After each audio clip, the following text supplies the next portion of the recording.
Greetings everyone. Today, I'm here to guide you through resolving the temporary disablement of Snapchat login, often triggered by suspicious activities.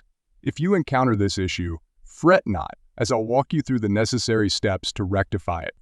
First and foremost, ensure that your Snapchat app is running on the latest version. Head over to either the App Store or Google Play Store to check for updates. If an update is available, download and install it before proceeding.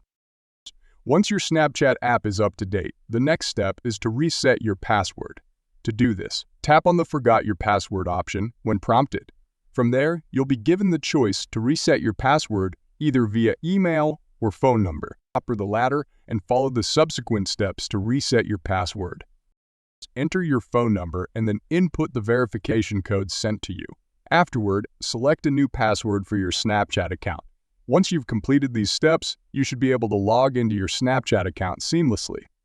If you found this tutorial helpful, don't hesitate to drop a comment below and consider subscribing to the channel for more insightful tutorials in the future. Thank you for tuning in, and until next time.